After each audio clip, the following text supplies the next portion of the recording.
My name is Dr. Chris Millora. I'm a researcher and an academic based at Goldsmiths University of London.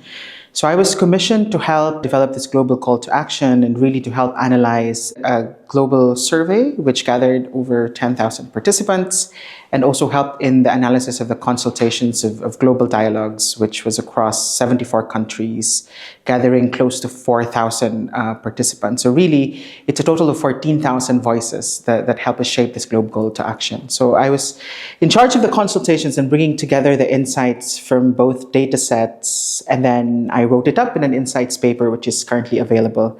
And the insights paper now became a basis of the global call to action for the future of volunteering.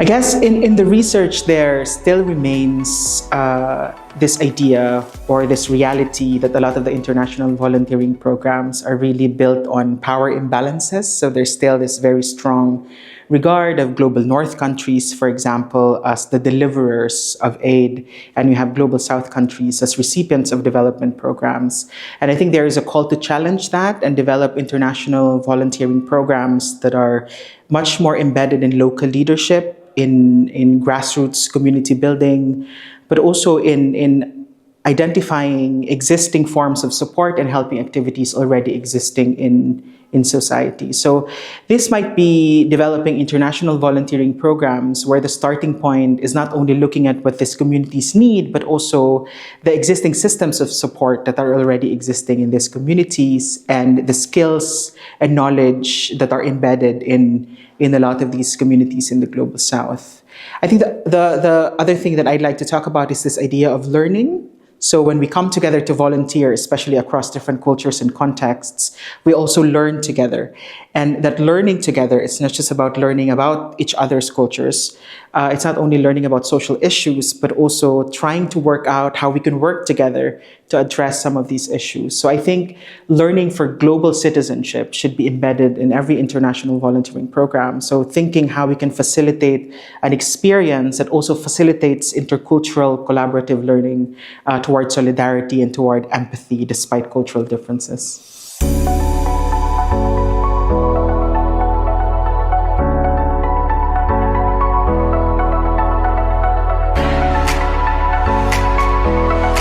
Yeah, so I think the International Year of Volunteering is an important event and celebration because it almost puts a microscope on volunteering as a social practice. And it challenges this very dominant understanding that volunteering is only a form of service delivery. There's actually different forms of volunteering. For example, people often turn to each other for support in response to a shared problem. So you have mutual aid groups, self-help activities that are existing in communities. Volunteers also participate in governance, right? So they participate and give up their time to participate in local decision-making. And of course, volunteers are some of the greatest engines and mechanisms behind a lot of activism and protest and some social movements over the past couple of years. So volunteering as a practice is very diverse, it's very complex, and I think what the International Year of Volunteering urges us to do is to understand and to recognize the different forms of volunteering and really to support them and celebrate them.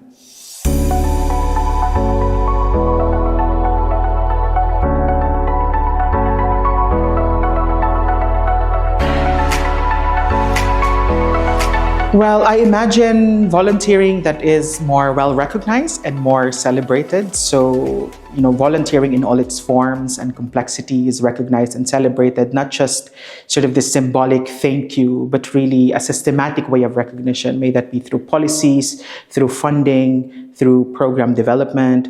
I think there has to be a better recognition of volunteering, not just a nice-to-have thing, but something that should be embedded in development programs and in sustainable development. So I also see volunteering as something that needs to be supported for it to thrive. May that be through resourcing like funding or financing, but also capacity building, right? So I think we need to be able to understand that volunteering needs to have the right kind of support for it to thrive in different communities.